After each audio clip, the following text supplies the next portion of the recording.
Hi guys. Before we move on, I'd just like to give a big shout out to all my subscribers. Honestly, you guys are amazing. I really appreciate your interaction. And I don't probably say it enough, but if you can give the video a like, a thumbs up, if you can leave a comment, if you can share it with others, all of those make a huge difference to the gods of YouTube, and it will promote my channel more and get out to the visibility of more people who are interested in this type of project. So as much as I hate asking for things, I'd appreciate it. And of course, if you're not a subscriber, it doesn't cost you anything. You're not committed in any way to do anything. So subscribe too. And just so you know, I do have a couple of ways that you all can support me with a few dollars here and there, or even monthly membership. So if you're interested in that, please check the description box below. You'll see all my social media. I'll be closing my Etsy shop, and the link is also below, the end of this month. So there's huge sale prices going on with the remaining pieces that are in the shop. So if you're still looking and interested, go have a look around and see if you see anything you like. Okay, enough of business, but thank you so much. Hi guys, it's me again. Now that I'm over my sickness, I'm on a roll. And as promised in my last tutorial, I'm going to be experimenting with creating my own decorative copper foil tape. Just by drawing on it, cutting it out, and then applying it. And we'll see what it looks like. The other one turned out pretty good, where I just cut out sections. If you haven't seen it, it's the one I just did with the black onyx, banded onyx, and I just cut out little sections to make little half ovals in 4 spots. This one is a little bit different. It's going to be like these flat areas, and then, you know, the peaks where you won't really see the peaks. You'll really just get the effect of, I guess it could almost be like, I can't think of the terminology. Oh, Morse code. I bet you could do something like that.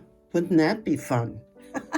But y'all do that. That's too detailed for me. I'd screw that up for sure.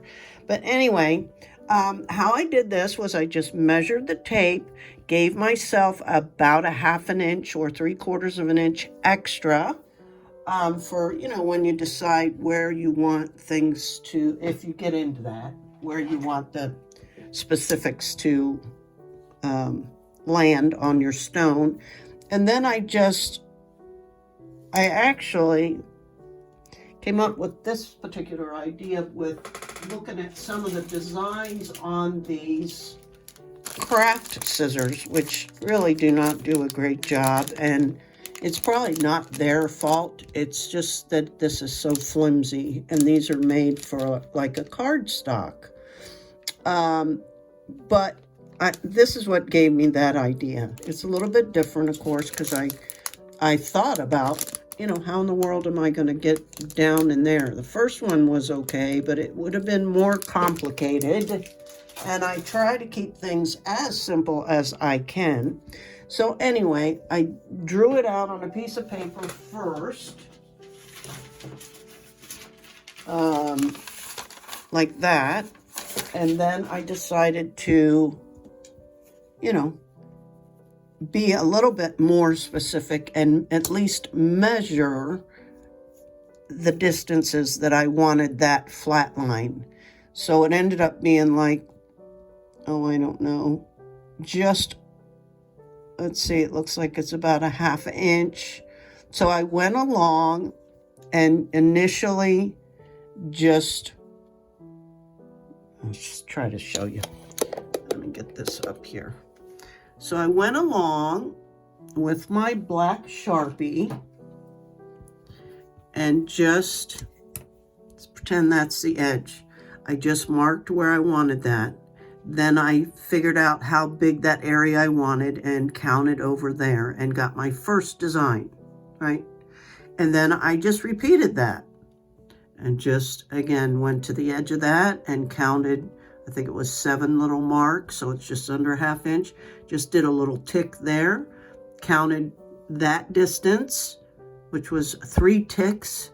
I'm not good with fractions, guys, I apologize. Or I'd be telling you, but to be honest, I don't know what 7 ticks is in fractions. You might. But anyway, I went along and did as consistently as I could. And then because this design is pretty simple to cut out, it's just straight lines, because like I said, I try to keep things simple. And these don't have to be perfect, right? And I just went along and cut those out. So that's what I'm going to do. I'm going to finish cutting these out. I already cleaned my stone with alcohol. I'll go ahead and get this on and put the first layer of solder on, and then I have to think about what I want to do from there. But I'll be back.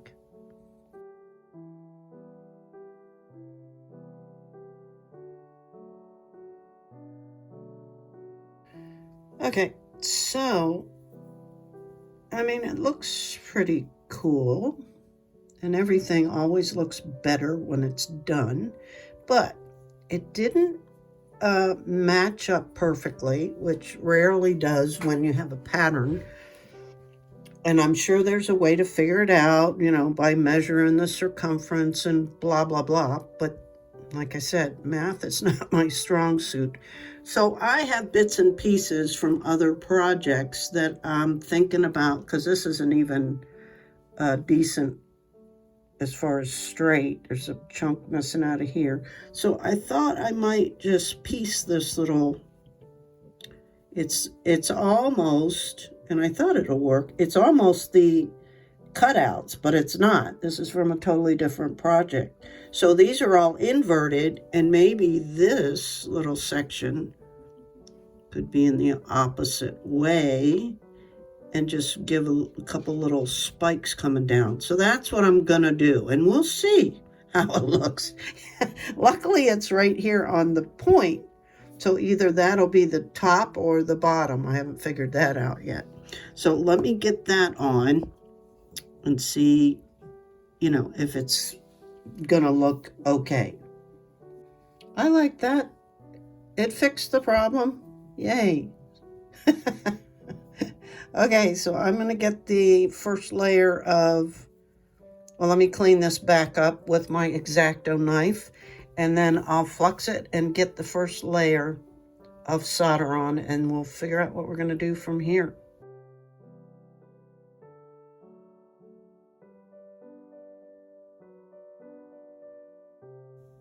And here's what I got with just the first layer.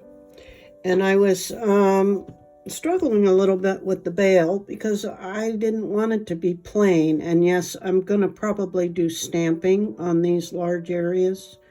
And so I found some earring components. And of course, I'm going to try and use the copper patina on this one.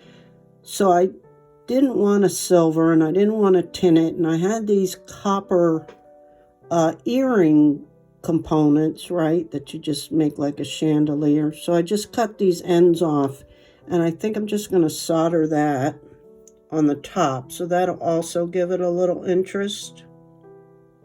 So we'll see how that works. You know me, like I say, I'm always looking for something to do. So I think I'll go ahead and do the stamping and then put this on last. So let me do what I did before, and I set the stone up on my washcloth so that I could kind of hold it, which when you push on it a little bit, at least that's how it did last time, maybe it was this way. When you push on to hold the stone, it kind of lifts it a little bit, where it makes it easier for you to get the impression, right? So let's do a little bit more flux on just 2 of the pieces, because it burns off pretty quickly. And I'm still working at the 360 Celsius.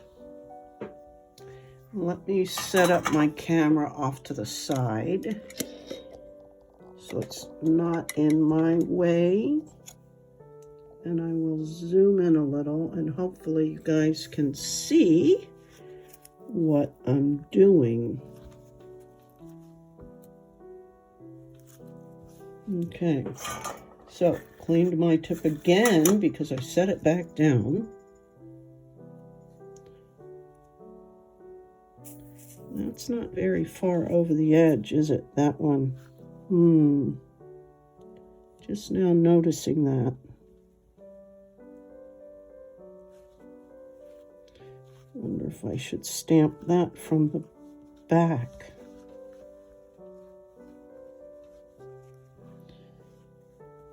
That one might be tricky. Let's see. Was it this one? Yeah. So I'm going to come at it from the back and try and get some texture. That didn't work so hot.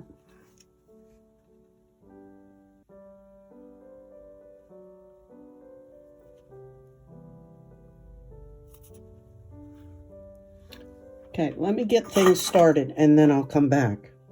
So before I move on, I just want to show you what I did. I managed to get that on there.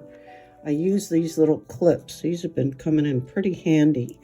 And just to give it a little bit more to stand up on, right? I used that and kind of wedged it down into my washcloth. And I'm not going to redo it because I'm happy with that. Did the molten solder, and then when I was able to stamp it, this held it up enough for me to get over the edge. So again, guys, you really have to just experiment with what works best for you. And I was watching a silversmith gal today on YouTube. I think her name is Christina Bobbin. She's European, and her stuff is super advanced, so I don't even know why I was watching. But she's one sexy lady, let me just say that. She makes everything, even the weirdest standard soldering stuff, look like woo. I mean, I could see how that's kind of her gimmick. She's very sexy. So that's probably why I was watching her, because man, it caught my eye for sure. Anyway, she was saying, even with her and in the silversmithing community, that, you know, there's so many different ways to do the same thing, and none of them is wrong. And you have to experiment with those different techniques, and not all of them will work. She even admitted that, you know, a lot of them don't even work for her. And then so she has to think outside the box and find ways that do work for her. And I absolutely agree. And I loved that she said that, you know, it was like, okay, total permission right there to do exactly that. So you can see here, this corner is going to kind of present a similar problem, and I'm going to try and catch it on camera.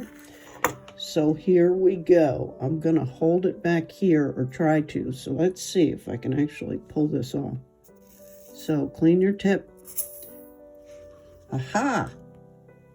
Cool, cool, cool, cool. All right, I'm going to continue. I'll be back to show you how it looks. And here's what I got. So I managed to get texture or stamping in every quadrant that I have. Right? So now I'm going to get this set up and attach this somewhere. So let me mark this, I think, and get it set up.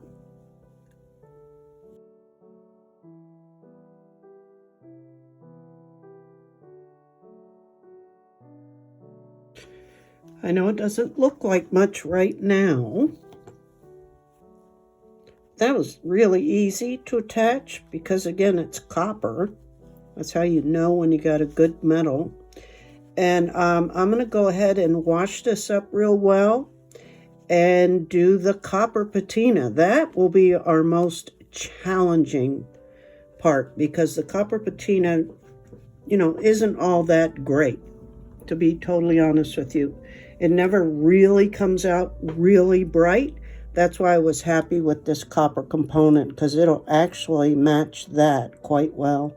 And this is, you know, it'll pick up some of the brightness of the copper in this composite stone. But, so let me go wash it up. And this is after it's cleaned up. See, it was so dull before.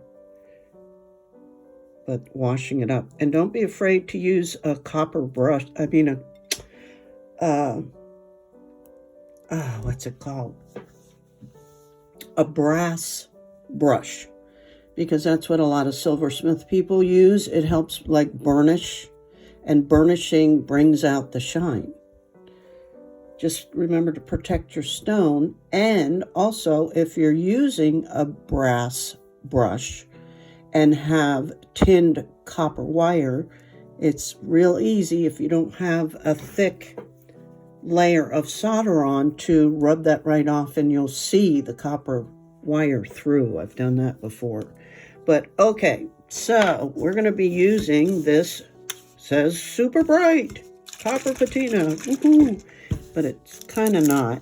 And I mean, I've done other videos where I talk about it and I say I think I figured it out, but it's still not great. And so I'll only use a little bit of this stuff because I end up using a lot of this patina because after a few uses of it, I clean it all up and start fresh because I think that's part of the secret is once it starts getting basically contaminated, it's not, you know, it's not as effective. And you have to make sure your piece is super, super clean. And it does not really, I had zero luck with any other solder except the silver gleam works. And of course, lead solder, it works better on too. But I think all those things in combination is what helps it. So let's start on the back. And you'll see right away, it kind of happens, but you'll see these blotchy areas that it can kind of never get rid of. And it's just something you have to accept.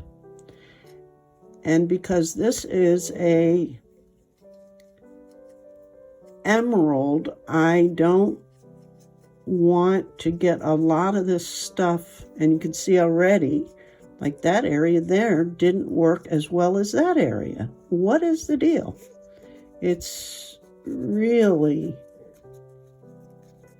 a conundrum, or however you pronounce that. Nobody can figure this out.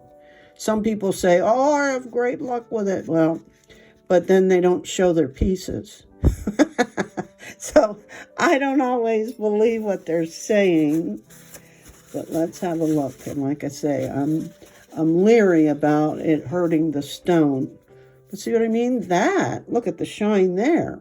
That's really nice. But then there's crap. Let's see. Again, I think drying it out and starting over is also key. So I'm just going to go ahead and do this whole area and see why that little area and not the rest of it where I applied equal amount. I don't know. I don't understand. But I just do my best with it and try. Like on this side, oh, that's working better. And they will say rub it aggressively and all that. But you can try as you might.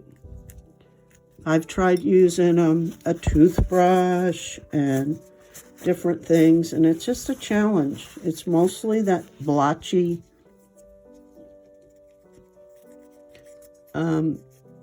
effect. So it's not real popular. Even in stained glass, where they use leaded solder, it's still a real muted copper. I suppose if you apply a really beautiful polish on it, but I understand that it doesn't last all that long, even on stained glass pieces. What is up with this piece up here?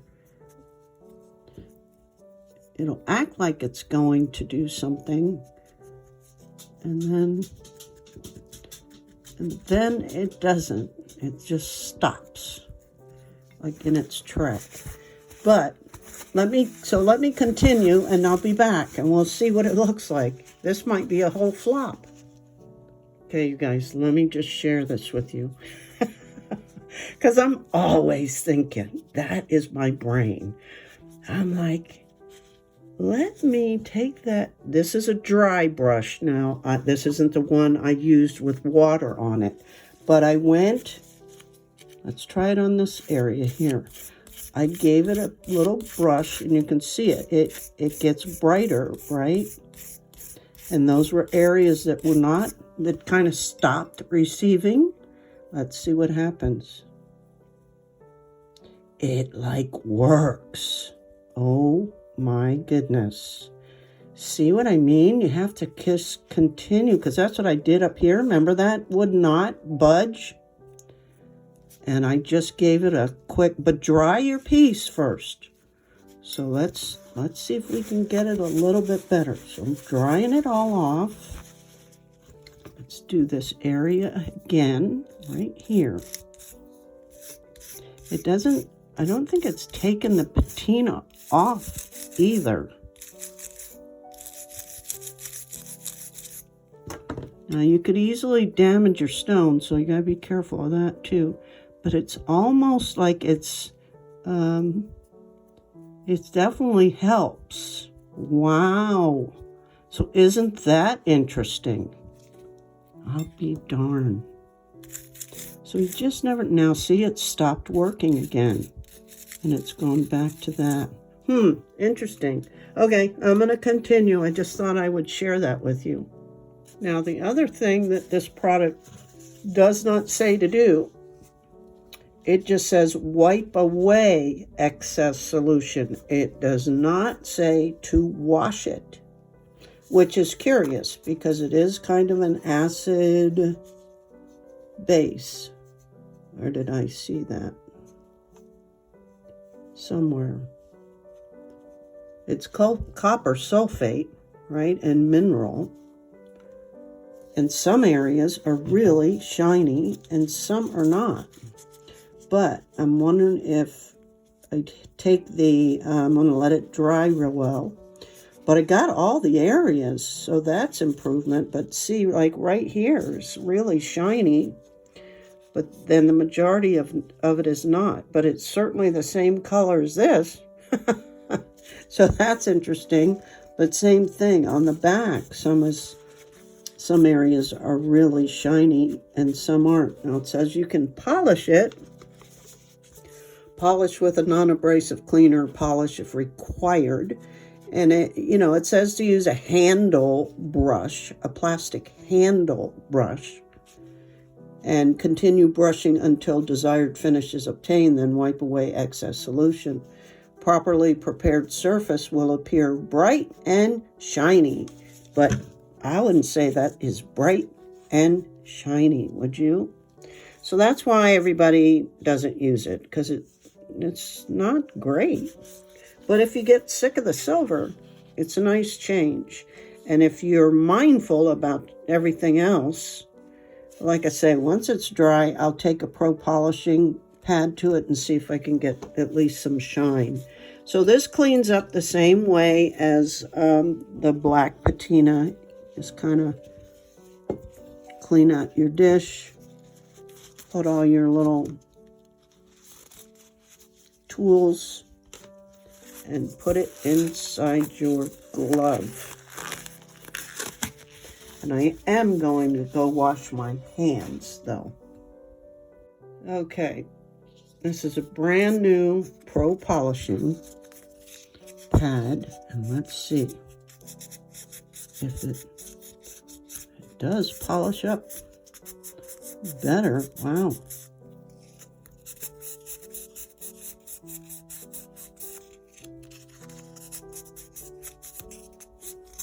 I mean, that would be incredible if I could get...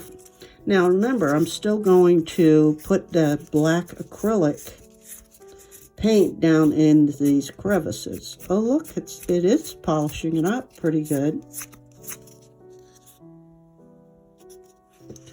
Okay, so let me finish this, and I'll be back. It's not bad, but I will warn you, too much buffing with this tends to start to remove the copper. It brightens, but it takes some of the copper off. You won't see it on the pad, but you'll see it in person. And it's just a mystery why some areas are just beautiful and others are not. And of course, the back, the back is pretty nice. But I'm going to go ahead and do this highlighting with the black acrylic paint pen, let it dry, wipe it off, and I'll be back.